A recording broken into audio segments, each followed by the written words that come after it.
है आप सबका अपना प्यारा के नियम से निर्धारित होता है। ये प्रश्न 2017 में पूछा गया है आपका फाइनल। भैया आपतन कोण बराबर प्रवर्तन कोण ए पर बोलिए एप्पल जो है क्या होगा, तो राइट आंसर हो जाएगा, है ना। और सब्जेक्टिव में पूछा जाएगा 2 देखते हैं, जिसमें बोला जा रहा है कि प्रकाश की किरणें गमन करती है जैसे जैसे मेरे बाबू आपसे कैसे ऐसे चलती है, बोलिए। तो आप सबको बताए थे, याद होगा, बताए थे ना जी कि प्रकाश की किरणें जो है आपका सीधी रेखा में चलता है। कैसा चलता है भैया, तो एकदम सीधे सीधे। तीसरा प्रश्न संख्या बोला जा रहा है कि तेल लगा कागज होता है। ये भैया ये सब कोई प्रश्न माने प्रश्न है जी, ये सब आपका पूछा हुआ है जी, बताइए ना। तेल लगा कागज हो गया, सब जो है किसमें आता है जी, प्रभाषी में आता है। तो भैया बोलिए ना कि 3 का जो है आपका right answer C for cat हो जाएगा। हाँ तो आगे देखिए बोला जा रहा है कि प्रकाश के भाई देख लो कितना बार पूछा है, इतना बार तो 10 साल में तुम्हारे गांव में भोज भी नहीं लगता है हुआ करके याद रखिएगा कि प्रकाश का 2 ही नियम होता है ना। तो इसका राइट आंसर क्या हो जाएगा जी, तो बी फॉर बॉल हो जाएगा। आगे देखिए बोला जा रहा है भैया, आगे आपसे बोला जा रहा है कि समतल दर्पण द्वारा बना प्रतिबिंब होता है। ये भैया समतल दर्पण, अब याद रखिएगा जो काल्पनिक प्रतिबिंब होता है वो कैसा होता है जी, काल्पनिक प्रतिबिंब कैसा होता है, तो याद रखिएगा जिसमें बोला जा रहा है कि निम्नलिखित में से किस माध्यम में प्रकाश की चाल सबसे अधिक होता है। सबसे अधिक मतलब भैया सबसे ज्यादा। आप सबको बताए थे कि प्रकाश का चाल अलग अलग माध्यम में अलग अलग होता है, बिल्कुल।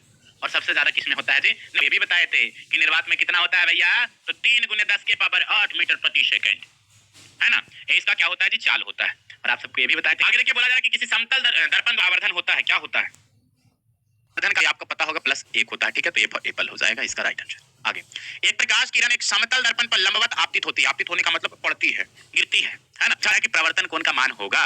ए भैया आपसे ए बाबू बिहारी बाबू जी 0 कहाँ दिखाई दे रहा है, तो भैया डी पर दुल्हे राजा वाला में दिखाई दे रहा है ना। तो क्लिक कर देंगे फट चल। किरणों के समूह को क्या कहते हैं, फटाफट सभी लोग बताइए मेरे बाबू, किरणों के समूह को क्या कहते हैं, यानी कि ए और बी दोनों, सी पर म्याऊ म्याऊ क्या हो जाएगा आपका, तो राइट आंसर हो जाएगा, है ना। क्योंकि आगे बढ़ते हैं।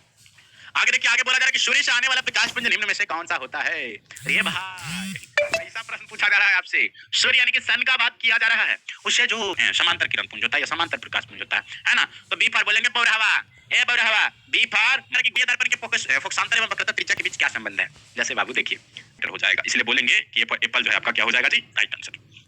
ठीक है जी, बहुत बढ़िया। कि किसी बिंब का अवतल दर्पण का द्वारा प्रतिबिंब आभासी, आभासी मतलब समझते हैं ना जी, आभासी मतलब समझते हैं ना, काल्पनिक को बोला जाता है। और अभी जस्ट आपको बताए भाई, अगर तो देखो इधर ये जो डंडा देख रहे हो ना, इसी से पीटेंगे। अभी जस्ट बताए हैं कि आभासी प्रतिबिंब सीधा होता है कि उल्टा, सीधा होता है। तो जब आभासी है तो सीधा होगा। और बोला जा रहा है कि बड़ा पाया जाता है, बताइए कहाँ पे वस्तु की स्थिति होनी चाहिए, ये पूछा जा रहा है। आप सबको छाव की स्थिति बताए थे, कैगो छाव को बताए थे, छाव को छा हो जाएगा डी फॉर दुल्हे राजा। आगे आगे देखिए आगे बोला आभासी प्रतिबिंब होता है, बताइए कैसा होता है, क्या लांगड़ होता है, क्या जो है हो जाएगा, और वास्तविक आपका क्या हो जाएगा उल्टा। तो यहाँ पे काल्पनिक यानी आभासी पूछा जा रहा है, तो फॉर एप्पल यानी कि सीधा जवाब देंगे। आगे किसी भी दूरी पर स्थित वस्तु का प्रतिबिंब सीधा प्रतीत होता है, तो वह दर्पण है कौन सा। उत्तल में भी आप कहीं रख लीजिए, सारा जो है प्राप्त आपको प्रतिबिंब कैसा होगा, तो काल्पनिक ही होगा, यानी कि सीधा ही होगा। तो भैया ये भी सही है, ये भैया ये भी सही है, ये भी सही है। तो बोलेंगे कि या तो समतल होगा या तो उत्तल होगा, यही दोनों में क्या होता है, तो हमेशा जो है आपका काल्पनिक बनता है। तो इसका राइट आंसर क्या हो जाएगा जी, डी फॉर दुल्हे राजा। आगे देखिए है भैया, आप सबको पता होगा कि अवतल दर्पण जो है निकट रखी वस्तुओं का जो प्रतिबिंब बड़ा बनाता है, प्रतिबिंब मतलब इमेज, है ना, बड़ा होता है और छप छप छप छप छप छप, इसमें हमेशा बड़ा